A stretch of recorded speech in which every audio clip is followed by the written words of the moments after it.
साथ वाले को नहीं सुनना, बातें भी नहीं करने जी। आवाज हाइब्रिड क्लास में अगर आवाज आ रही है तो एक दफा हाथ उठा दीजिए, शाबाश जी। भाई आपको आवाज आ रही है कि नहीं आ रही है? थोड़ा सा वॉल्यूम खोल दें हम जी मेरे भाई। अब ठीक है, अब ठीक। चलिए, टॉपिक हमारा स्टार्ट हुआ था मॉडिफिकेशन इन रिपोर्ट, जिसमें हम ये सीख रहे थे कि वो कौन कौन से पैराग्राफ हैं जो कभी रिपोर्ट में आते हैं और कभी नहीं आते। तो हमें पता चला वो एडिशनल पैराग्राफ जो कभी रिपोर्ट में आते कभी नहीं आते, वो है एक मॉडिफाइड ओपिनियन। मॉडिफाइड ओपिनियन से मुराद बेसिक ओपिनियन भी ऐड हो गया। फिर है एम्फेसिस ऑफ मैटर, फिर है अदर मैटर, और फिर है material uncertainty related to going concern, और फिर है की ऑडिट मैटर। ये पैराग्राफ थे। वन बाय वन हम इन सारों के बारे में स्टडी कर रहे हैं कि ये कब आएंगे और कैसे आएंगे। कैसे आएंगे से मुराद इनकी प्रेजेंटेशन क्या होगी। तो हमने स्टडी किया मॉडिफाइड ओपिनियन कब आएगा, जब कोई मिस स्टेटमेंट होगी या स्कोप लिमिटेशन होगी, और हमने इसकी प्रैक्टिस की। कुछ केस स्टडीज भी आपको होम असाइनमेंट के तौर पे दी, जिनमें कभी क्वालिफाइड ओपिनियन आता था, कभी डिस्क्लेमर, कभी एडवर्स। मॉडिफाइड ओपिनियन सीख लिया। फिर इसके बाद हमने सीखा एम्फेसिस ऑफ मैटर, कभी आता है रिपोर्ट में कभी नहीं आता, और जब किन सर्कमस्टेंसेस में हम एम्फेसिस ऑफ मैटर को रिपोर्ट में इंक्लूड करते हैं ये सीखा, और फिर इसको प्रेजेंट कैसे करते हैं ये सीखा। और आप मेंटली प्रिपेयर्ड हो गए कि आइंदा किसी केस स्टडी में अगर एम्फेसिस ऑफ मैटर वाली सिचुएशन आएगी तो हम उसको भी आइडेंटिफाई कर लेंगे। फिर हमने सीखा अदर मैटर पैराग्राफ किन सिचुएशन में आएगा और कैसे आएगा, और इसमें अभी हमने ये सीखा कि अगर इसकी ड्राफ्टिंग करनी पड़े हमें तो कैसे करेंगे। एम्फेसिस ऑफ मैटर में सबसे ज्यादा जो एग्जांपल टेस्ट करता है वो थी exceptional litigation and regulatory action वाली, और सब्सिक्वेंट इवेंट वाली भी, ये भी दूसरे दर्जे पे सबसे ज्यादा। और जो अदर मैटर में सबसे ज्यादा दफा एग्जांपल टेस्ट करता है वो थी prior year audit, financial statement audited by another auditor, ये सबसे ये सबसे ज्यादा एग्जांपल टेस्ट करता है। फिर इसके बाद कल हमने स्टार्ट किया गोइंग कंसर्न। गोइंग कंसर्न के बेसिक कंसेप्ट कल हमने डिस्कस कर लिए कि गोइंग कंसर्न का मतलब है गोइंग कंसर्न चल रही है, गोइंग कंसर्न चल रही है। कंसर्न मींस कंपनी, कंपनी चल रही है, अगले कम से कम 12 महीने तक चल रही है। ठीक है, देखिए असल में गोइंग कंसर्न एक बड़ा इशू रहा है। जब कभी कोई ऑडिट रिपोर्ट इशू होने के बाद कंपनी डूबती है ना, बैंकरप्ट होती है, तो शेयर होल्डर ये कहते थे ऑडिटर से कि आपने हमें क्यों नहीं बताया कंपनी डूबने वाली है। उन्होंने कहा भाईजान ये डिपेंड कर रहा होता है, क्योंकि मुस्तकबिल मैं कोई नजूमी थोड़ा ही हूं कि बता दूं कल को क्या होने वाला है। शेयर होल्डर कहते हैं कि नजूमी तो नहीं है, लेकिन कोई भी कंपनी बैंकरप्ट अचानक नहीं हो जाती, पहले कुछ ना कुछ खराब हालात से गुजर रही होती है। तो आप हमें बता देते कि खराब हालात से हम थोड़ा अलर्ट हो जाते।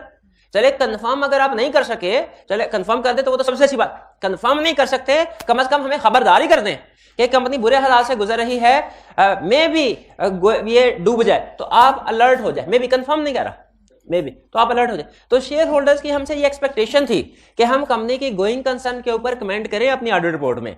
क्या आप समझते हैं कि शेयर होल्डर्स की ये रिक्वायरमेंट कि ऑडिटर को गोइंग कंसर्न पे कमेंट करना चाहिए, ये जस्टिफाइड है? बिल्कुल ठीक है। इसीलिए आईफैक ने कहा नो प्रॉब्लम, हम इसे रिपोर्ट का हिस्सा बना लें। लेकिन आईफैक ने कहा हम इसे रिपोर्ट का हिस्सा बनाएंगे बाय एक्सेप्शन। एक होता है रिपोर्टिंग एक्सप्लिसिट रिपोर्टिंग, एक होती है बाय एक्सेप्शन। एक्सप्लिसिट रिपोर्टिंग का मतलब है कि रिपोर्टिंग ये करना कि ठीक है तो बताना ठीक है, गलत है तो बताना गलत है। लेकिन बाय एक्सेप्शन रिपोर्टिंग का मतलब ये होता है, ये आपके सिलेबस का हिस्सा नहीं है जो कंसेप्ट बता रहा हूं बाय, कि अगर ठीक है ना तो फिर साइलेंट रहो, फिर कुछ ना बताओ, लेकिन अगर गड़बड़ है तो फिर बता दो।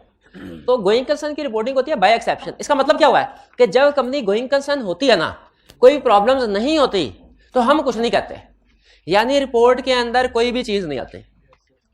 लेकिन अगर गोइंग कंसर्न पे डाउट हो या कंफर्म हो जाए कि गोइंग कंसर्न नहीं है, अगर डाउट है तो वो भी रिपोर्ट में लिखते हैं हम, और अगर कंफर्म हो जाए गोइंग कंसर्न नहीं है तो फिर भी रिपोर्ट में लिखते हैं। इसका मतलब है कि जब हम गोइंग कंसर्न के ऊपर काम कर रहे होंगे ना, 3 पॉसिबिलिटीज हैं। एक, गोइंग कंसर्न एप्रोप्रिएट हो, दूसरा नॉट एप्रोप्रिएट, और तीसरा 50-50। पहले वाली सिचुएशन में हम रिपोर्ट में गोइंग कंसर्न के बारे में कुछ नहीं लिखते, लेकिन दूसरा और तीसरे में गोइंग कंसर्न के बारे में लिखते हैं, क्योंकि अगर कोई प्रॉब्लम हो, मसला हो तो वो बताएंगे, अगर कोई मसला नहीं है तो हम फिर चुप रहते हैं, साइलेंट रहते हैं। ये बात समझ आ गई। तो इसी से फिर गोइंग कंसर्न का टॉपिक हमारे ऑडिट में सिग्निफिकेंट टॉपिक बन गया, सिग्निफिकेंस अख्तियार करता गया। तो हमें फिर एज ऑडिटर पता होना चाहिए गोइंग कंसर्न क्या है और इसके हवाले से हमारी रिस्पॉन्सिबिलिटी क्या है। तो गोइंग कंसर्न क्या है, कल हमने स्टडी किया था कि कंपनी अगले 12 महीनों तक चलती रहे।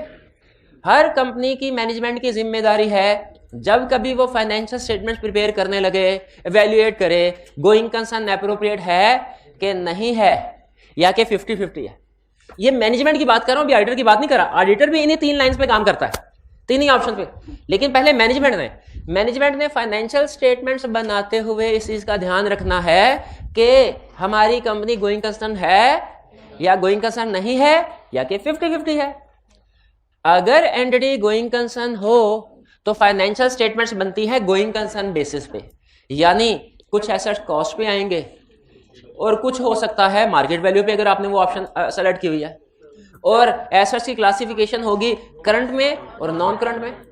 ये काम कब होगा? जब गोइंग कंसर्न एप्रोप्रिएट है। अगर going concern assumption not appropriate है, यानी कंपनी अगले 12 महीनों के अंदर डूब जाएगी, तो फिर सारे एसेट्स लायबिलिटी वाला मार्केट वैल्यू पे आएंगे और करंट नॉन करंट की क्लासिफिकेशन खत्म हो जाएगी। और अगर 50-50 वाली सिचुएशन है तो फिर गैस कीजिए 50-50 वाली यानी अनसर्टेनिटी वाली सिचुएशन में फाइनेंशियल स्टेटमेंट गोइंग कंसर्न पे बनती है कि नॉन गोइंग कंसर्न पे? गोइंग कंसर्न पे। लेकिन मैनेजमेंट की जिम्मेदारी है कि जिन मसले मसाइल की वजह से गोइंग कंसर्न पे अनसर्टेनिटी है उसको डिस्क्लोज करे, भी ये बात समझ आई? यानी 50-50 वाली में फाइनेंशियल स्टेटमेंट गोइंग कंसर्न पे बनेगी, लेकिन जो मसले मसाइल हैं उन्हें फाइनेंशियल स्टेटमेंट्स में हम डिस्क्लोज कर देंगे। ये मैनेजमेंट की बात कर रहा हूं, मैनेजमेंट ने ये काम करना है, ठीक। अब ऑडिटर ने क्या करना है? 1 वर्ड आंसर। ऑडिटर ने ये देखना है कि क्या मैनेजमेंट ने काम ठीक किया कि नहीं। यानी अगर फाइनेंशियल स्टेटमेंट गोइंग कंसर्न पे बननी थी तो गोइंग कंसर्न पे बनाइयो, अगर financial statements non going concern basis पे बननी थी, गोइंग कंसर्न असम्पशन एप्रोप्रिएट नहीं है, अगर गोइंग कंसर्न असम्पशन एप्रोप्रिएट है तो फाइनेंशियल स्टेटमेंट गोइंग कंसर्न पे बननी चाहिए। गोइंग कंसर्न असम्पशन एप्रोप्रिएट नहीं है, financial statement non going concern basis पे बननी चाहिए। और अगर गोइंग कंसर्न एप्रोप्रिएट तो है लेकिन मटेरियल अनसर्टेनिटी एग्जिस्ट करती है, तो फिर हमने देखना है कि गोइंग कंसर्न पे बने और इश्यूज को डिस्क्लोज किया गया हो, मैनेजमेंट ने उसमें डंडी ना मारी हो। हमारी ये जिम्मेदारी है। अच्छा, अब हमारा जो स्टार्ट होता है ना गोइंग कंसर्न में, वो इस चीज से होता है। सबसे पहले देखें, कोई भी कंपनी जैसे मैंने पहले बताया एकदम से नहीं डूब जाती, कोई ना कोई मसले मसाइल आते रहते हैं। इन मसले मसाइल को कहते हैं events are condition casting doubt on going concern. ये फ्रेज इसको समझ लें, ये बार बार आपका इससे वास्ता पड़ेगा। Events are condition casting doubt on going concern. Events, ऐसे इवेंट्स या कंडीशन जो गोइंग कंसर्न पे डाउट क्रिएट करते हैं, जो गोइंग कंसर्न की तरफ इशारा करते हैं। ऐसे इवेंट्स या कंडीशन जो बताते हैं कि गोइंग कंसर्न पे कोई प्रॉब्लम है। ये ऐसे इवेंट्स या कंडीशन क्या हो सकते हैं? कहानी यहां से शुरू होगी। कहानी शुरू कहां से होगी कि इवेंट्स या कंडीशन, वो कौन से इवेंट्स या कंडीशन है जो गोइंग कंसर्न पे डाउट क्रिएट करते हैं? बताइए, फिर शुरू करें कहानी। इवेंट्स या कंडीशन बताइए जो डाउट क्रिएट करते हैं गोइंग कंसर्न पे। एडवर्स फाइनेंशियल रेशियोज, यानी gross profit GP ratio down, GP ratio down, net profit ratio down, current ratio down. Ratios पढ़ी हुई आपने? रेशियोज डाउन, क्विक रेशियो, ठीक है। ये तो आ गया एडवर्स की रेशियोज। इसके अलावा कंटिन्यूइंग लॉसेस। देखिए, एक आधा प्रैक्टिकली एक आधे साल में लॉस आ जाए ना, एक आधा साल जो है उसमें लॉस आ जाए ना, तो वो गोइंग कंसर्न पे डाउट नहीं होता। लेकिन अगर मुसलसल कई सालों से लॉस हो, वो गोइंग कंसर्न पे डाउट क्रिएट होता है। लॉसेस आ जाए और की मैनेजमेंट छोड़ के चली जाए। बात कुछ बिजनेस ऐसे होते हैं, खासतौर पे सर्विस सेक्टर में बिजनेस, जिनमें कुछ जो लोग होते हैं skilled person, highly skilled person, वो जरूरी होते हैं। इसके अलावा अनइंश्योर्ड कैटास्ट्रॉफी। हाँ, अच्छा याद आया, ये तो केस स्टडी में भी बार बार पूछता है। कैटास्ट्रॉफी का मतलब क्या है? कुदरती आफत। और अनइंश्योर्ड का मतलब क्या है? इंश्योरेंस नहीं कर। ये अनइंश्योर्ड का लफ्ज ज्यादा है। हमें तबाही आई, इसे गोइंग कंसर्न है कि नहीं? इसे नहीं, इंश्योरेंस करवाई थी कि नहीं? इंश्योरेंस करवाई थी तो गोइंग कंसर्न पे कोई प्रॉब्लम नहीं है। अगर नहीं करवाई थी, और क्या एग्जांपल थी? Loss of major customer, loss. अच्छा, क्वेश्चन में कैसे पता चलेगा कि ये वो वाला कस्टमर है जिससे गोइंग कंसर्न की तरफ जाएगा? क्वेश्चन में नहीं, लफ्ज मेजर नहीं, सुन लें इसकी इंटरप्रिटेशन। क्वेश्चन में वो आपको जब परसेंटेज बताए ना कि इस कस्टमर को हम 60% सेल कर रहे थे, हमारी टोटल सेल्स का 40% सिर्फ ये एक प्रोडक्ट पे की सेल होती थी, परसेंटेज बताए, तो इसका मतलब है वो हमें गोइंग कंसर्न की तरफ लेके जा रहा है। आपने एग्जाम में याद रखे, अगर सिंपल मेजर कस्टमर बैंकरप्ट हुआ, गोइंग कंसर्न की तरफ नहीं जाना। अजीब बात बता रहा हूं, थोड़ा सा आपको कंफ्लिक्टिंग लग रही होगी। यहां पे लिखा हुआ है मेजर कस्टमर बैंकरप्ट हो जाए, गोइंग कंसर्न की तरफ जाओ, लेकिन केस स्टडी में मेजर कस्टमर के साथ जब तक वो आपको परसेंटेज ना बताए कि टोटल सेल का कितने परसेंट इसको सेल कर रहे थे, आपने गोइंग कंसर्न की तरफ नहीं जाना और आप जाएंगे। क्वेश्चन में लिखा होगा मेजर कस्टमर बैंकरप्ट हो गया है, गोइंग कंसर्न की तरफ जाएंगे। फिर मैं आपसे कहूंगा नहीं जाना था, आप कहेंगे सर लिखा हुआ था इमरजेंसी कंडीशन में, लिखा हुआ था। तो देखिए लिखे हुए की ना बात का कुछ इंटरप्रिटेशन होती है, बात का कुछ एग्जाम का सोल्यूशन होता है जिसको हम फॉलो करते हैं, एग्जामिनर कमेंट्स होते हैं जिसको फॉलो करते हैं। तो वो कहता है सिंपल मेजर कस्टमर से आपने गोइंग कंसर्न की तरफ नहीं जाना। हाँ, मॉडिफिकेशन की तरफ जा सकते हैं रिपोर्ट में कि मिस स्टेटमेंट है, प्रोविजन रिकॉर्ड नहीं की, मेजर कस्टमर बैंकरप्ट हो गया, प्रोविजन रिकॉर्ड नहीं की, मिस स्टेटमेंट है, क्वालिफाइड ओपिनियन या एडवर्स ओपिनियन, लेकिन इसके साथ गोइंग कंसर्न नहीं लिखना जब तक के परसेंटेज वगैरह हो जाए। प्रोडक्ट का भी यही रूल है, सप्लायर का भी यही, ठीक है, सप्लायर का भी। हाँ जी, वो आगे केस स्टडीज करेंगे ना तो फिर मैं आपको साथ साथ एक्सप्लेन करता जाऊंगा कि किस केस में आपने गोइंग कंसर्न की तरफ जाए, किस में नहीं। फिलहाल ये ध्यान में रखें, हर मेजर डेटर बैंकरप्ट होने पे गोइंग कंसर्न पे नहीं जाना, गोइंग कंसर्न पे नहीं जाना। अच्छा चलिए, ये फैक्टर्स हम ये थे, इवेंट्स या condition casting doubt on entities to continue going concern. कहानी शुरू कहां से होती है? इन इवेंट्स या कंडीशन से।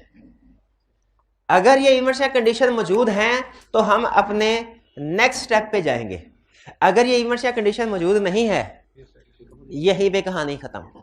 तो ऑडिट में हमने सबसे पहले प्रोसीजर परफॉर्म करने हैं, किस लिए?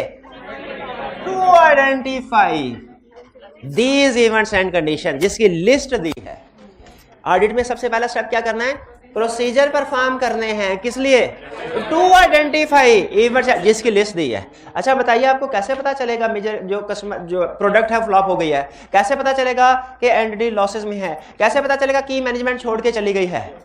कैसे पता चलेगा बैंक से लोन लिया, उसकी रीपेमेंट की डेट करीब है लेकिन पैसे नहीं है? कैसे पता चलेगा गवर्नमेंट ने कोई ऐसा ऑर्डर इशू किया है जिसके बाद हमारी कंपनी के ऑपरेशन, हमारे क्लाइंट के ऑपरेशन बंद हो सकते हैं? कैसे पता चलेगा मेजर प्रोडक्ट ही फेल हो गई? कैसे पता? ये सारे प्रोसीजर परफॉर्म करने हैं, ये सारे प्रोसीजर। बैठे बैठाए थोड़ी पता चलता किसी चीज का। कहता है सबसे पहले जब आप रिस्क असेसमेंट प्रोसीजर परफॉर्म कर रहे होंगे ना। अच्छा, बात का ऐसा होता है तीर चलाएं किसी और तरफ, लगता किसी और का है। कभी कभी एक तीर से दो शिकार भी हो जाते हैं। साइंसदान इजाद कोई और चीज कर रहे होते हैं, हो कुछ और जाती है। तो इसी तरीके से हम परफॉर्म कर रहे थे रिस्क असेसमेंट प्रोसीजर, किस लिए? रिस्क को आइडेंटिफाई करने के लिए। रिस्क असेसमेंट प्रोसीजर परफॉर्म करते करते पता चला कि कोई इवेंट या कंडीशन हमारे सामने आ गया है जो डाउट क्रिएट कर रहा है गोइंग कंसर्न पे। तो रिस्क असेसमेंट प्रोसीजर से पता चल सकता है। फर्ज करें रिस्क असेसमेंट प्रोसीजर से पता नहीं चला तो अपनी आंखें खुली रखें और प्रोफेशनल स्केप्टिसिज्म को जाने ना दें हाथ से।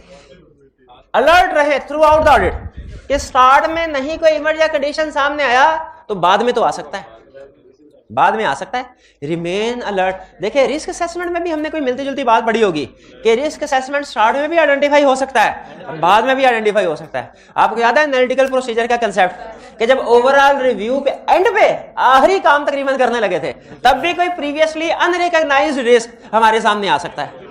तो इसीलिए कहता है कि कोशिश करें शुरू में इमरजेंसी कंडीशन सामने आ जाए, नहीं तो फिर भी अलर्ट रहें। शुरू में नहीं आए बाद में आ सकते हैं। अलर्ट बिल्कुल ठीक है।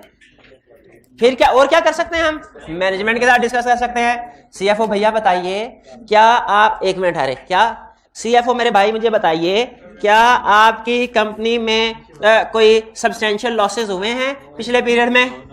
क्या आपकी पोजीशन जो है वो नेट लायबिलिटी पोजीशन है कि पॉजिटिव है? पॉजिटिव है। क्या आपको कभी ऐसा हुआ है रिसेंटली कि पैसों की जरूरत हो और पैसे अरेंज ना कर पाए हो? क्या ऐसा हुआ है कि बैंक के साथ कोई लोन एग्रीमेंट किया था, उसकी वायलेशन की हो आपने? सही से बताएं, वायलेशन हुई थी ना? हाँ। क्या ऐसा हुआ कि कोई आपका अहम बंदा आपको छोड़ के चला गया हो? क्या कभी ऐसा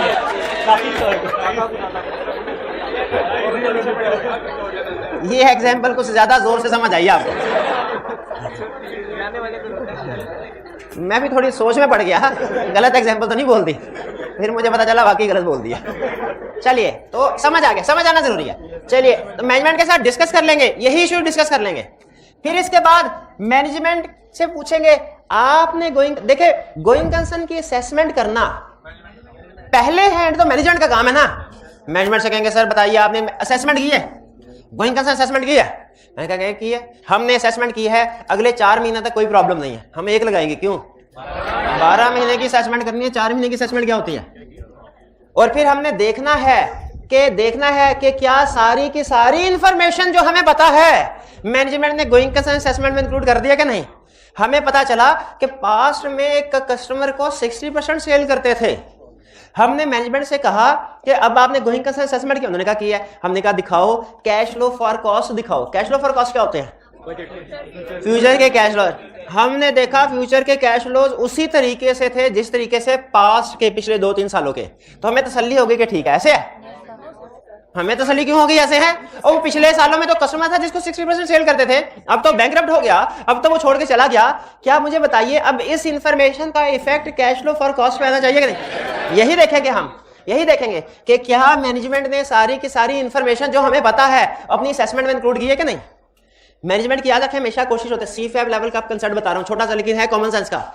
मैनेजमेंट जब कभी फ्यूचर को प्रेडिक्ट कर रही होगी ना, हमेशा पॉजिटिव चीजों का इंपैक्ट लेगी और नेगेटिव चीजों को साइड पे कर देगी। लेकिन हमने ये देखना है कि सारी की सारी इंफॉर्मेशन को असेसमेंट में कंसीडर किया हो। ठीक है जी, अच्छा आगे चलते हैं। इंक्वायर अबाउट इवेंट या condition before period of assessment. ये बियॉन्ड बियॉन्ड आफ्टर। अच्छा ये बड़ा इंटरेस्टिंग पॉइंट है। पीरियड गोइंग कंसर्न का पीरियड ऑफ असेसमेंट क्या होता है? 12 मंथ्स। वो कह रहा है 12 मंथ्स के बाद भी देखो कोई इवेंट या कंडीशन है जो डाउट क्रिएट कर सकता हो। ये क्यों भला? हालांकि गोइंग कंसर्न पे आपको कल एक एग्जाम्पल बताई थी ना, 3 साल के बाद प्रॉब्लम आ रही है, क्या उसका गोइंग कंसर्न पे इफेक्ट होगा? आपने कहा था नहीं, और बिल्कुल ठीक कहा था। ये इसलिए ताकि हमें पहले से पता हो, नेक्स्ट ईयर में जब ऑडिट करने के लिए आए तो हमें ऑलरेडी प्रीवियस ईयर में इंफॉर्मेशन हो कि ये इवेंट्स हम कंसीडर कर सकते हैं। ठीक है, तो हमने एहतियातन ये वाला स्टेप ना, एहतियातन हम मैनेजमेंट से पूछ रहे हैं कि क्या कोई ऐसा इवेंट या कंडीशन भी है जो अभी 12 महीने में तो नहीं, 12 महीनों के बाद कोई डाउट क्रिएट कर रहा हो, साल बाद, 2 साल बाद, 3 साल बाद, तो मैनेजमेंट से वो भी पूछ लेंगे एहतियातन। अच्छा, ये सारे प्रोसीजर जो हमने परफॉर्म किए, ये हमने इवेंट्स या कंडीशन को आइडेंटिफाई करने के लिए परफॉर्म किए, क्या आइडेंटिफाई करने के बाद परफॉर्म किए? टू आइडेंटिफाई, यानी इन प्रोसीजर को परफॉर्म करने के बाद क्या होगा, हमारे सामने कोई ना कोई 1 या 2 या 3 या 4 इवेंट आ जाएंगे। अब फिर सुन ले प्रैक्टिस में और एग्जाम का फर्क। प्रैक्टिस में एक दो मसले आते ही रहते हैं, कस्टमर आते जाते रहते हैं, प्रोडक्ट्स फेल होती रहती हैं, बड़ी बड़ी कंपनीज की प्रोडक्ट्स हैं वो फेल हुई हैं, चलती रहती हैं। एक दो मसलों पे गोइंग कंसर्न का इशू राइज प्रैक्टिस में नहीं, लेकिन एग्जाम में अगर एक भी इशू आ गया ना, एक भी, क्योंकि एग्जाम में जाहिर है रियल लाइफ थोड़ी है कि वो आपको 15 चीजें देगा, उसने तो छोटा सा केस बनाना है, उसके अंदर सारे कंसेप्ट टेस्ट करने हैं। तो एग्जाम में अगर एक भी इवेंट या कंडीशन आ गया, आपने गोइंग कंसर्न की तरफ बात ले जानी है। ये जो लिस्ट हमने पढ़ी है ना, इसमें से कोई एक भी इंफॉर्मेशन उसने केस स्टडी में यूज कर ली, ये जो इवेंट्स या कंडीशन की लिस्ट पढ़ी है, एक आइटम भी केस स्टडी में आ गई, आपने फौरन सोचना ये तो मैंने गोइंग कंसर्न वाली लिस्ट में पढ़ी थी, इसका मतलब है इधर मैंने गोइंग कंसर्न डिस्कस करना है, इधर गोइंग कंसर्न डिस्कस करना है। जैसे फर्ज कीजिए एग्जाम में उसने कहा कि ये रेंट के बाद आग लगी है, ये रेंट के बाद आग लगी है, इंश्योरेंस करवाई हुई थी, इंपैक्ट ऑन रिपोर्ट बताइए, कोई इंपैक्ट नहीं है, फेल। एक मिनट, एक एक करके आए, पहले भाई बताए। एसेट्स को लगी, बोला तो है नहीं, एसेट्स मैंने कहा था आग लग गई।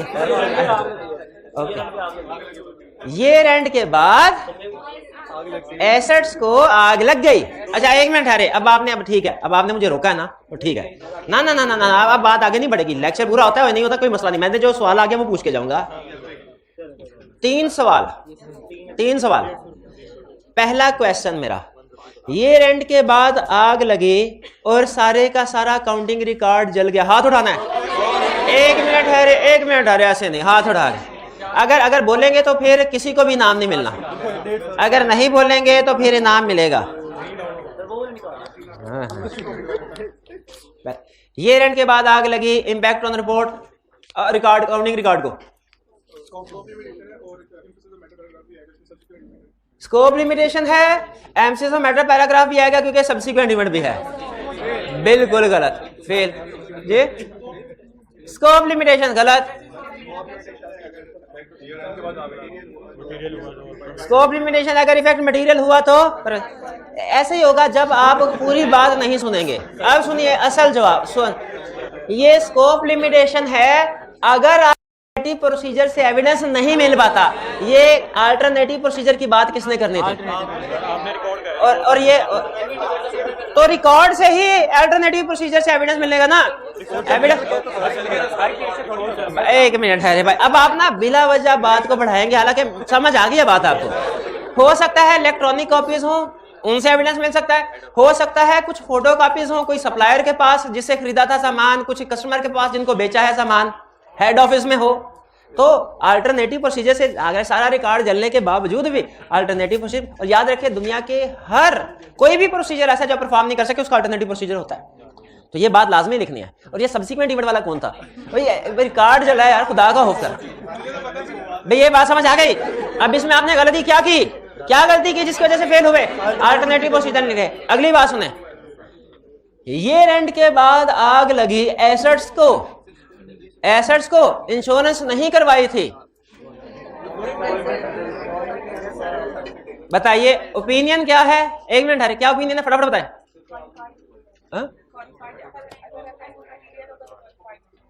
अगर इफेक्ट मटेरियल है तो क्वालिफाइड ओपिनियन क्यों? देखिए ये डिपेंड करता है, ओपिनियन डिपेंड करता है डिस्क्लोजर दिया कि नहीं दिया। तो पहले ये बताए ना डिस्क्लोजर दिया कि नहीं दिया। अगर डिस्क्लोजर दिया तो फिर किसका क्वालिफाइड ओपिनियन फिर आना चाहिए। क्वेश्चन को सही डायरेक्ट ओपिनियन पे जंप नहीं लगानी होती है, लॉजिकल एनालिसिस करना होता है स्टेप बाय स्टेप। आप क्वेश्चन में लिखेंगे, इसमें उसने कहा ये रेंट के बाद आग लगी, एसेट जल गए, इंश्योरेंस नहीं करवाई थी। हम सबसे पहले कहेंगे देखा जाएगा उसने डिस्क्लोज किया कि नहीं किया। अगर डिस्क्लोज नहीं किया फिर हम क्वालिफाइड ओपिनियन वगैरह की तरफ जाएंगे। लेकिन अगर डिस्क्लोज किया है तो फिर ओपिनियन अनमोडिफाइड है। फिर हमने फैसला करना है एमसीएस ऑफ मैटर की तरफ जाए कि गोइंग कंसर्न की तरफ जाए, क्योंकि ये वाली एग्जांपल मिलती जुलती दोनों जगह भी आ रही है। लेकिन फर्क किस चीज का है, इंश्योरेंस करवाई है या नहीं करवाई। अगर इंश्योरेंस करवाई हुई है तो गोइंग कंसर्न का इशू नहीं है, एमसीएस ऑफ मैटर आएगा। और अगर इंश्योरेंस नहीं करवाई हुई फिर गोइंग कंसर्न का पैरा आएगा। स्टेप वाइज एनालिसिस नहीं कर रहे आपसे, लॉजिकल कंप्लीट एनालिसिस जंप लगा लेते हैं बस। भाई दोनों सवाल कर दिया आपने, मैं टाइम थोड़ी जाएगा।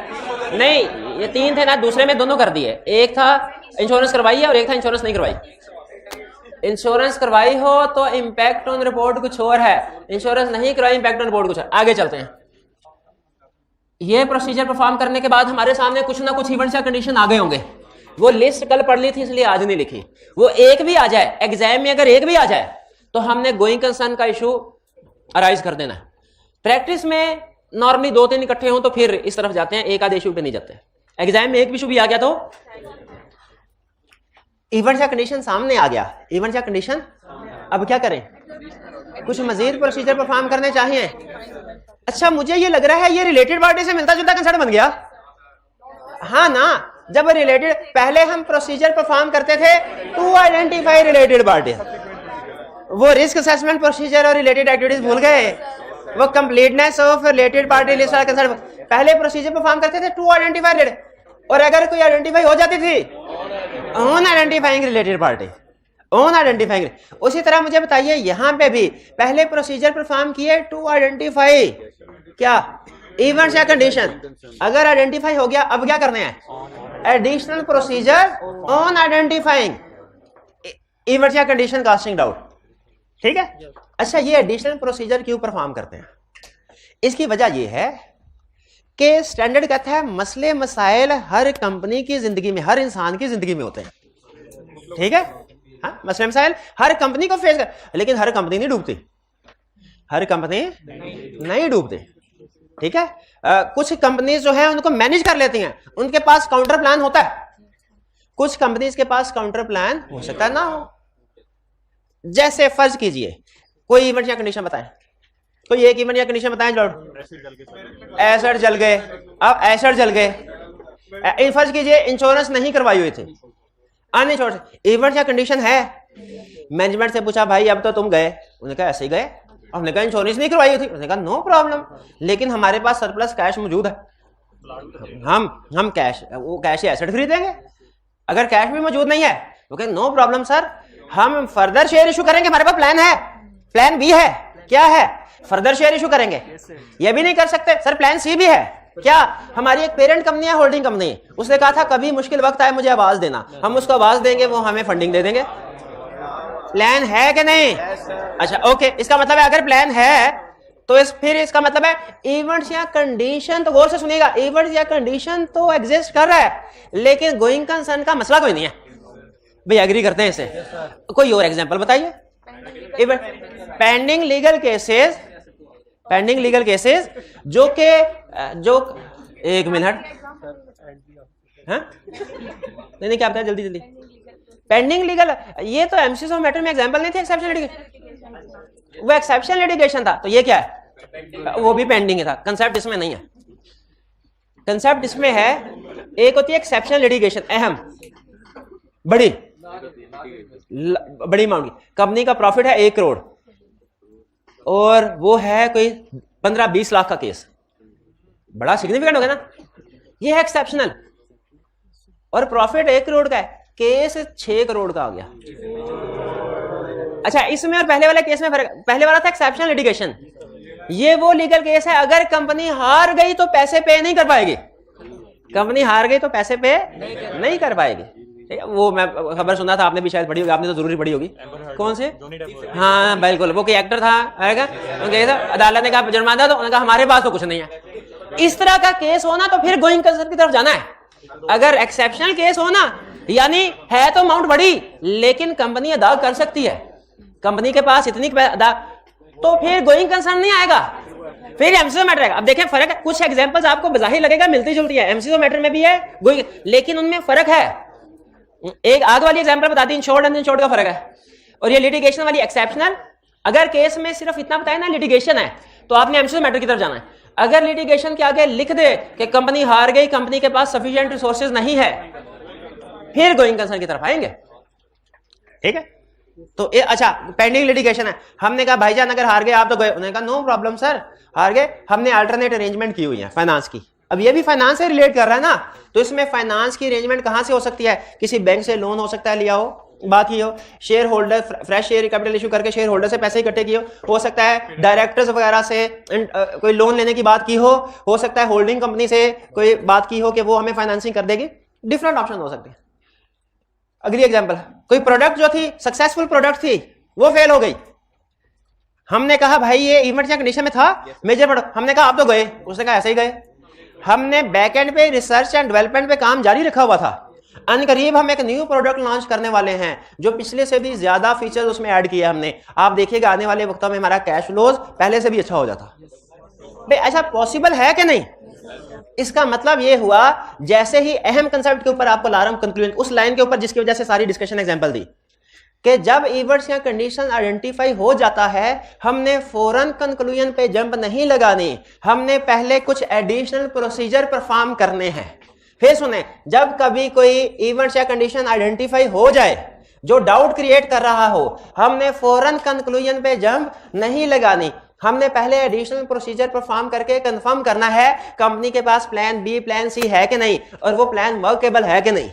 ये है एडिशनल ऑडिट प्रोसीजर का मकसद कि ये डिसाइड कर लें। जी बिल्कुल बिल्कुल, वो इसी तरीके से पूछेगा जिस तरीके से समझा रहा हूं, ठीक है। तो एडिशनल ऑडिट प्रोसीजर क्या हो सकते हैं, अभी ये सुन लें। एडिशनल ऑडिट प्रोसीजर हो सकते हैं, मैनेजमेंट से रिक्वेस्ट करेंगे सर असेसमेंट कर दें, वो कहेंगे पहले की तो थी, हम कहेंगे अच्छा ठीक है अब पहले की थी लेकिन पहले हमें ये इशू सामने नहीं आया था, अब खास तौर पे इस इशू की रोशनी में जरा दोबारा कर लें, रिवाइज कर लें अगर जरूरत है तो। मैनेजमेंट ने कहा ठीक है, तो देख लेंगे कि ये जो इवेंट या कंडीशन है इसको खास तौर पे काउंट फॉर कर लिया कि नहीं।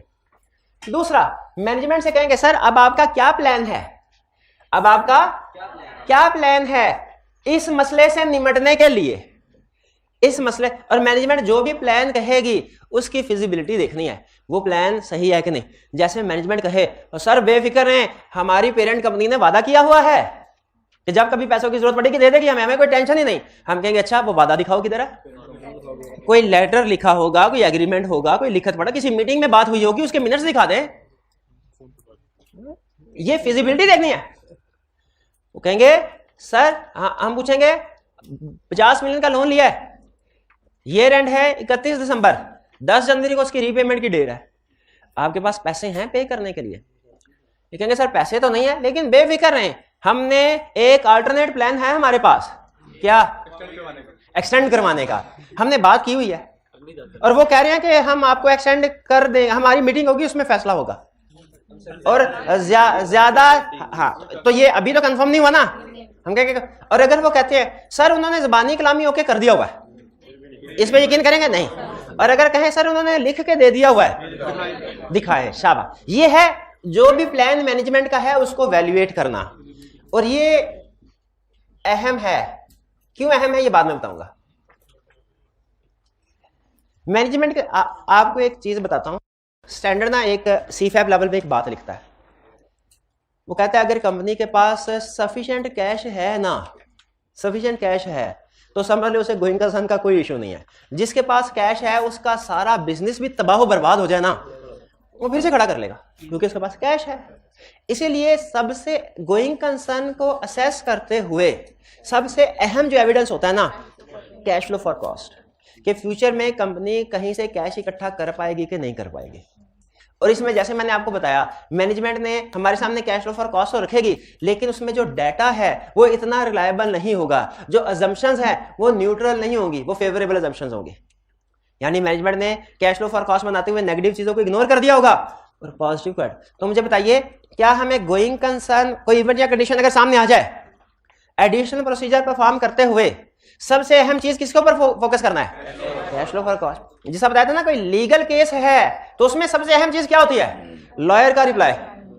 उसी तरह गोइंग कंसर्न का मसला इवेंट या कंडीशन आ जाए, सबसे अहम procedure cash flow for cost. देखो मुस्तकबिल की कैश फ्लो कि मैनेजमेंट क्या एक्सपेक्ट कर रही है, अगले 3 महीने 6 महीने साल में 2 साल में कहां से पैसा आएगा, बढ़ रहा है कि कम हो रहा है। और इसमें खास तौर पे आपने अजम्पशन और डाटा जरूर देखना है क्योंकि कैश फ्लो फॉर कॉस्ट बनाते हुए कंफर्म है तकरीबन मैनेजमेंट डंडी मारेगी, क्योंकि उसे पता है ये फ्यूचर की है ना, फ्यूचर के बारे। ठीक है, माशाल्लाह। आप किस अटेम्प्ट में आप क्वालिफाई होंगे? इंशाल्लाह नेक्स्ट वाली में। मार दी ना डंडी, मार दी ना डंडी, नेक्स्ट वाली अटेम्प्ट। क्या आप इससे पहले हर अटेम्प्ट में जितने प्लान किए पेपर उतने ही पास करते रहे हैं? नहीं। हाँ, अच्छा ये नेचुरल है, ये नेचुरल है। हमें से हर बंदा जब फ्यूचर की प्लानिंग कर रहा होगा ना वो ऑप्टिमिस्ट हो जाता है, वो रियलिस्टिक नहीं रहता, ऑप्टिमिस्ट हो। तो मैनेजमेंट भी ऑप्टिमिस्ट हो रही होगी। हमने उनका डाटा, उनकी अजम्पशंस को इवैल्यूएट करना है। कितने पेपर है? 2 पेपर। और कितने देर पढ़ते हैं रोज घर जाके? हैं? हाँ 7 घंटे। चले शाबाश, 2 पेपर के साथ 7 घंटे अगर ये पढ़ते हैं भाई तो ये रिलायबल, बिल्कुल ये अजम्पशन रिलायबल नहीं। उनकी कोई एक्सप्लेनेशन भी आने वाली है। अच्छा लाइब्रेरी से 9 बजे जाते हैं, ये नहीं बता रहे पढ़ते कितना है, क्या है लाइब्रेरी से 9 बजे जाता हूँ। ठीक है, अच्छा मैंने खुद अपनी आंखों से देखा है लाइब्रेरी जाके तकरीबन आधे स्टूडेंट सोए होते हैं, आधे स्टूडेंट सोए होते हैं। आगे चलो, consider effect of subsequent events. Subsequent events का भी इफेक्ट देखना चाहिए। सब्सिक्वेंट इवेंट ये जनरल पॉइंट है, जनरल पॉइंट। मैनेजमेंट से रिप्रेजेंटेशन ऑब्टेन करनी चाहिए, कर लें। किस बात की? देखें मैनेजमेंट से हमेशा जो फ्यूचर कोर्स ऑफ एक्शन है ना, फ्यूचर कोर्स ऑफ एक्शन, उसके बारे में जो भी उसका इरादा है उसे रिटन फॉर्म में लेते हैं, रिटन फॉर्म में लेते हैं। केस स्टडीज करेंगे, बताइए हर रोज कम से कम 2 घंटे खुद से पढ़ेंगे, बताइए हर रोज केस स्टडी करेंगे, केस स्टडी करेंगे तो फिर मुझे लिख के दीजिए। अगर ये यही बात मुझे लिख के दे, ये है रिटन रिप्रेजेंटेशन। जब कभी मैनेजमेंट से हम कोई ऐसी स्टेटमेंट लें जो मैनेजमेंट की इंटेंशन पे बेस कर रही हो, फ्यूचर मैनेजमेंट के प्लान ऑफ एक्शन पे डिपेंड कर रही हो, तो हम मैनेजमेंट से रिटर्न रिप्रेजेंटेशन ऑब्टेन करते हैं। जैसे मैनेजमेंट कहेगा सर हम न्यू प्रोडक्ट लॉन्च करने जा रहे हैं, हम कहेंगे लिख के दो कि न्यू प्रोडक्ट लॉन्च करेंगे अगले साल। आज से पढ़ना शुरू कर देंगे, लिख के दीजिए रिटर्न रिप्रेजेंटेशन। लेकिन रिटर्न रिप्रेजेंटेशन लेने के बाद सब्सिक्वेंट इवेंट्स को भी कंसीडर करना है। ये नहीं कि रिटर्न रिप्रेजेंटेशन लेके रख लेनी है, कल फिर देखना है कि कल पढ़ा कि नहीं पढ़ा। ये तो नहीं कि आज रिप्रेजेंटेशन दे दी और उसके 2-3 दिन के बाद पढ़ा ही नहीं। हो सकता है केस स्टडी याद आ गई है किसी और टॉपिक की, सब्सिक्वेंट इवेंट के टॉपिक की है, याद आ गई। एक इन्वेस्टमेंट थी, इन्वेस्टमेंट बताइए करंट एसेट में जाती है कि नॉन करंट में? डिपेंड करता है इंटेंशन का। अगर बेचने का इरादा हो तो करंट में, और अगर उसको लॉन्ग टर्म संभाल के रखना है नॉन। हमने मैनेजमेंट से कहा क्या इरादा है, उसने कहा नॉन करंट, लंबे अरसे तक संभालेंगे। हमने कहा लिख के दो, मैनेजमेंट ने रिटर्न रिप्रेजेंटेशन दे दी और उसके 10 दिन बाद पता चला मैनेजमेंट ने इसे बेच दिया। अब मुझे बताइए सिर्फ रिटर्न रिप्रेजेंटेशन ले लेना काफी है कि सब्सिक्वेंट इवेंट को भी देखना चाहिए कि सब्सिक्वेंटली मैनेजमेंट ने उसी प्लान ऑफ एक्शन के मुताबिक काम किया है कि नहीं जो हमें बताया था। ये प्लान ऑफ एक्शन भी मैनेजमेंट ने दिया, ये प्लान ऑफ एक्शन भी, रिटर्न रिप्रेजेंटेशन भी दी। क्या हमें सब्सिक्वेंट इवेंट्स में देखना चाहिए कि मैनेजमेंट ने उसी के मुताबिक एक्ट कर रही है कि नहीं? ये देखें, वहां पे मैनेजमेंट को पकड़ लिया हमने, कहा भाई तूने तो अभी 10 दिन पहले कहा था कि साल रखोगे, 10 दिन बाद बेच दिया, ये चक्कर क्या है? पूछेंगे, इन्वेस्टिगेट करेंगे। Read minutes of the meeting, loan agreement वगैरह, मिनट्स ऑफ द मीटिंग, क्योंकि जो भी मसला है इवेंट्स या कंडीशन वो डायरेक्टर्स की मीटिंग में डिस्कस हुआ होगा। लोन एग्रीमेंट भी देखें, क्योंकि जो ज्यादातर इवेंट्स या कंडीशन है ना आप देखेंगे वो बैंक लोन से रिलेट कर रहे होते हैं कि उसको वापस नहीं कर पाते। ज्यादातर कंपनी इस वजह से बैंकरप्ट होती हैं कि लोन लिया होता है और वापस नहीं कर पाते। कहता है लोन एग्रीमेंट देखो, और लीगल लॉयर से पूछो कोई लिटिगेशन क्लेम ऐसा तो नहीं है जो अगर हमारे खिलाफ गया तो हम तो गए, लॉयर बताएगा। सारे प्रोसीजर हम कर लिए। इन वाले प्रोसीजर्स में और इन वाले प्रोसीजर्स में क्या फर्क है वो आइडेंटिफाई। अब गौर से सुनिएगा, मैं एक स्टेटमेंट बोलने लगा हूं, इसी से पता चलेगा कल और आज का लेक्चर क्लियर हुआ कि नहीं। अगर आपने सही जवाब दिया तो नेक्स्ट कंसेप्ट अनलॉक होगा, आप आगे जाने के काबिल होंगे, वरना फर्क है। आपने ट्रू और फॉल्स करना है। Events are condition casting doubt on going concern is equal to material uncertainty relating to going concern.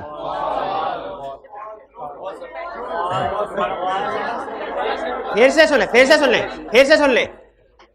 Events and condition casting doubt on going concern is equal to material uncertainty relating to going concern.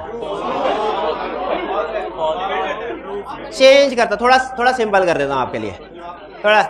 Events and condition casting doubt on going concern is equal to going concern not appropriate. False है। क्यों? Events या condition का ये मतलब नहीं है कि going concern not appropriate है। क्यों? अच्छा, आखिरी क्वेश्चन, ये कैसे पता चलेगा कि इवेंट या कंडीशन की वजह से गोइंग कंसर्न एप्रोप्रिएट है कि नहीं है? ये चीज शाबाश, एडिशनल ऑडिट प्रोसीजर से। तो बेसिक हाँ बिल्कुल फॉल्स था, यानी इवेंट्स या कंडीशन कास्टिंग डाउट अलग कंसेप्ट है, वो इस लेवल का कंसेप्ट है। और गोइंग कंसर्न एप्रोप्रिएट है कि नहीं है, मटेरियल अनसर्टेनिटी एग्जिस्ट करती है कि नहीं, ये इस लेवल का कंसेप्ट है। और इन दोनों के दरमियान में क्या चीज है? एडिशनल। तो अब मैं लाइन बोलने लगा हूं, अगर ये समझ आ गई तो अभी तक की सारी चीजें समझ आ गई। अगर इवेंट्स या condition casting doubt on going concern identify हो तो auditor additional audit procedure perform करेगा, ये कंफर्म करने के लिए क्या कि गोइंग कंसर्न एप्रोप्रिएट है या नहीं है, या मटेरियल अनसर्टेनिटी है। भाई इस बात से एग्री करते हैं? फिर से बड़ी खुशी हुई मुझे, फिर से। जब कभी ऑडिटर को इवेंट या कंडीशन कास्टिंग डाउट आइडेंटिफाई हो, ऑडिटर एडिशनल प्रोसीजर परफॉर्म करेगा। किस लिए? कंफर्म करने के लिए कि मटेरियल के गोइंग कंसर्न एप्रोप्रिएट है, गोइंग कंसर्न एप्रोप्रिएट नहीं है, या मटेरियल अनसर्टेनिटी है। भाई बात समझ आई? फिर से जब कभी इवेंट्स या condition casting doubt on going concern identify हुआ, ऑडिटर प्रोसीजर परफॉर्म करेगा, एडिशनल प्रोसीजर परफॉर्म करेगा। किस लिए? कंफर्म करने के लिए कि गोइंग कंसर्न एप्रोप्रिएट है नहीं है, या कि मटेरियल अनसर्टेनिटी है। इसका मतलब अब एक बड़ा ही ट्रिकी पॉइंट है स्टैंडर्ड का। इसका मतलब है कि ये पॉसिबल है कि कोई इवेंट्स या कंडीशन कास्टिंग डाउट तो एग्जिस्ट कर रहा हो लेकिन स्टिल गोइंग कंसर्न एप्रोप्रिएट हो। ये पॉसिबल है, बिल्कुल पॉसिबल। अच्छा, कैसे पता चलेगा ये इवेंट्स या कंडीशन की वजह से गोइंग कंसर्न एप्रोप्रिएट है या नहीं है, या मटीरियल आंसर? Additional procedure. और आखिरी क्वेश्चन, फिर उसके बाद खुद से पढ़ाऊंगा। आखिरी का ये ऑडिट प्रोसीजर है, इसके साथ लफ्ज एडिशनल लिखा हुआ है। एडिशनल क्यों लिखा हुआ है?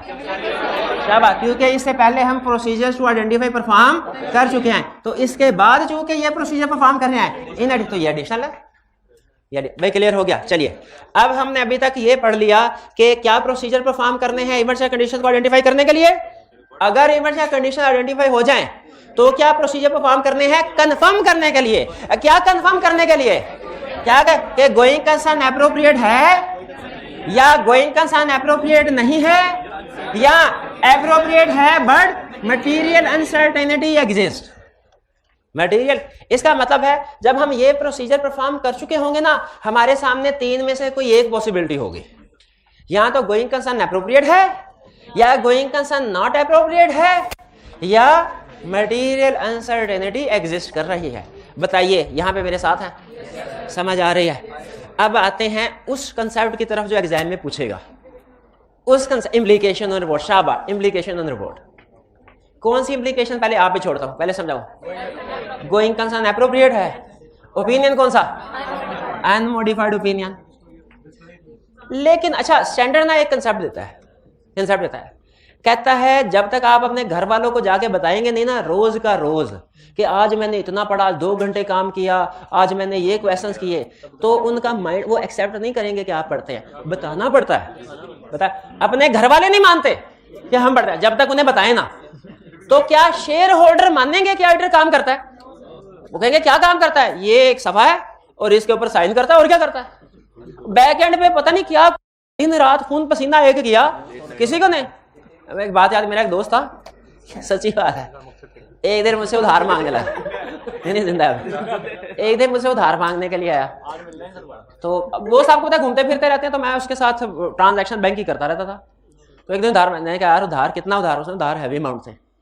मैंने कहा यार ये मुश्किल है। उसने कहा तुम्हें क्या फर्क पड़ता है, तुमने एटीएम पे जाके सिर्फ कुछ बटन ही दबाने हैं, पैसे बाहर आ जाएंगे। मैं कहा शाबाश। मैं कहा तुम्हें सिर्फ बटन नजर आ रहा है, बैक एंड पे पैसे आए कहां से? क्या क्या मेहनत की, आर्टिकल्स के दिन थे, वो कितनी लेट सेटिंग करनी पड़ती है, स्टाइपेंड ऐसे थोड़ी मिल जाता है, वो नहीं पता। तो मुझे बताइए, क्या बैक एंड में जो मेहनत करते हैं वो बतानी चाहिए कि नहीं? वरना लोग यही समझेंगे कि हम तो सिर्फ बटन दबाते हैं और पैसे निकल आते हैं, बटन दबाते हैं। तो उसी तरह मुझे बताइए, ऑडिटर को भी बताना चाहिए कि नहीं शेयर होल्डर को, और मैंने बैक एंड में कितनी मेहनत की? वरना वो क्या समझेगा, आता है सिर्फ एक कागज पे साइन ही कर लेता है, लाखों रुपए ले जाता है। करता क्या है ऑडिटर? शेयर होल्डर क्या समझेंगे? ऑडिटर करता क्या है? सिर्फ सफे के ऊपर साइन करके निकल जाता है। तो बताना चाहिए कि नहीं कि हमने क्या क्या काम, सारे काम ना सही कोई बड़े बड़े काम बताने चाहिए। इसी मकसद के लिए दुनिया में की ऑडिट मैटर पैराग्राफ इजाद हुआ। अब बहाने से आपको दूसरे पैराग्राफ को भी ऐड करवा दिया। की ऑडिट मैटर पैराग्राफ में क्या आता है भला?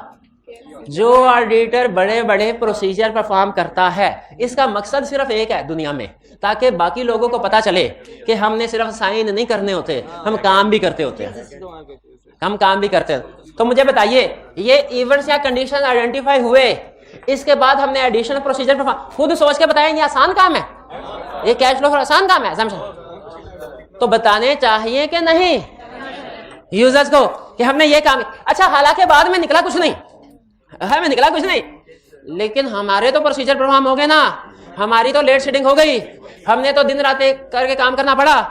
तो बताएंगे किसमें? गोइंग कंसर्न के पैरा में। गोइंग कंसर्न में क्यों नहीं बताएंगे? क्योंकि गोइंग कंसर्न अप्रोच का मसला ही नहीं है, उसका मसला ही नहीं है। फिर कहां बताएंगे? की ऑडिट मैटर में।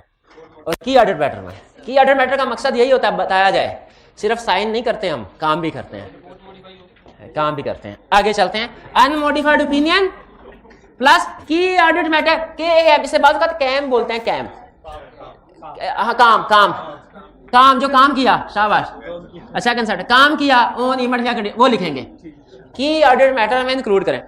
ज़हन में रखें, गोइंग कंसर्न का पैरा नहीं आएगा इस सिचुएशन में। गोइंग कंसर्न का पैरा नहीं, क्यों नहीं आएगा?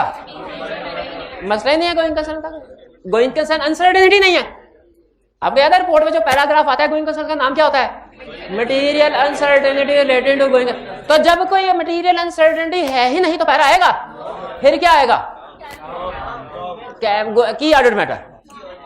ठीक है, अब आगे। अच्छा ये ओके हो गया। अब बताइए दोनों में से कौन सा नॉट एप्रोप्रिएट? नॉट एप्रोप्रिएट समझा देते हैं। जब going concern assumption not appropriate हो तो इफेक्ट ऑफ रिपोर्ट क्या होगा? डिपेंड करता है मैनेजमेंट में। मैनेजमेंट ने क्या किया? जब going concern assumption not appropriate है, इंपैक्ट ऑन रिपोर्ट क्या आएगा? डिपेंड करता है मैनेजमेंट ने क्या किया है। अगर मैनेजमेंट ने सही सही काम किया है तो कुछ और होगा, अगर गलत गलत काम किया है तो कुछ और होगा। जब going concern assumption not appropriate है तो सही सही मैनेजमेंट को क्या करना चाहिए?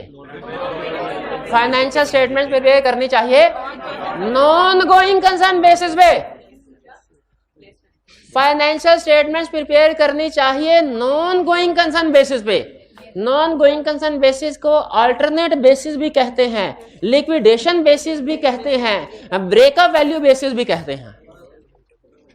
तो मैनेजमेंट को फाइनेंशियल स्टेटमेंट्स प्रिपेयर करनी चाहिए नॉन गोइंग कंसर्न बेसिस पे। अगर मैनेजमेंट ने financial statements non going concern basis पे बनाई हैं तो there is no misstatement, auditor unmodified opinion देगा, लेकिन एम्फेसिस ऑफ मैटर पैराग्राफ देगा। वो क्यों? क्योंकि स्पेशल पर्पस फ्रेमवर्क आ गया। स्पेशल पर्पस फ्रेमवर्क आ गया। नॉन गोइंग कंसर्न बेसिस हो गया ना, तो रूटीन से हटके हो गया ना, रेगुलर तो नहीं है। एक होती है going concern basis of counting, वो रेगुलर है।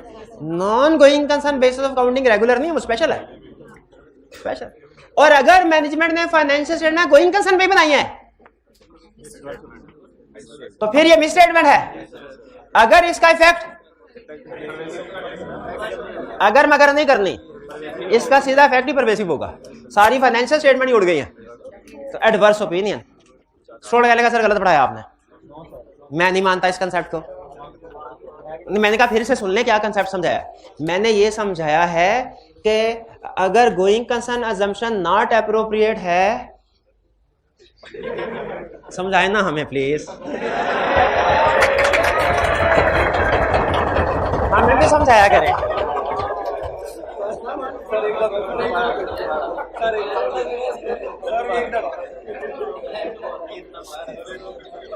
गोइंग कंसर्न अजम्पशन नॉट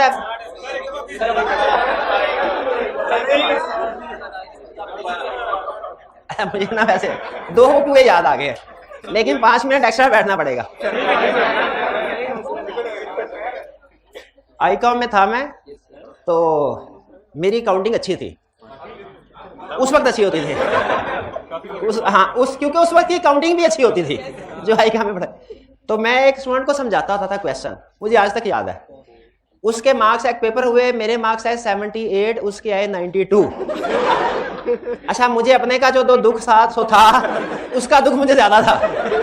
मैंने कहा भाई मेरे से समझ में क्या 92 था, मेरे 78। वो पंजाब कॉलेज में था, उसमें हाँ, दूसरी बात नहीं बताने। दूसरी बात सीए के थे, था मॉड्यूल ए। मॉड्यूल ए में होता था मैथ, तो मेरा मैथ भी अच्छा था उन दिनों। तो सीए के कॉलेज में वो पंजाब कॉलेज वाला हिसाब नहीं होता था। हाँ, तो एक दोस्त था मेरा उस वक्त भी, उसके बाद दोस्ती खत्म हो गई सुबह के बाद। उसके पास कोई स्टूडेंट आके ना तो मैथ समझती थी। अब आपको पता है हमारा क्या हाल है। मैं कहा यार तेरे को कौन सा मैथ आता है? मैं कहा मुझे अभी टॉपिक बता। अच्छा नहीं, वो समझते मैथ ही थे, समझाता मैथ ही था। नहीं नहीं नहीं नहीं, मजे। अच्छा अभी कहानी में ट्विस्ट है। तो मैं बड़ा दुखी फिरता था, जो जिस बात समझ सकता। लेकिन रिजल्ट आया तो अल्लाह का शुक्र अदा किया मैंने। वो खातून पास हो गई थी, वो लड़का 2 फेल हो गया था। अरे ये सच्चा वाक्य है, मैंने शुक्र अदा किया। मैं कहा यार तेरा शुक्र है, सफर के शुरू में ही मैसेज मिल गया। हाँ, फिर मैं फेल होने वाले रास्ते पे नहीं गया, फिर मैं चुप करके पास होने वाले रास्ते पे चलता गया। तो going concern assumption not appropriate. हाँ, अब आपके हाथ में फैसला है कि आप किसके नक्शे कदम पे चलना चाहते हैं। हाँ जी, आप खातून बनना चाहते हैं।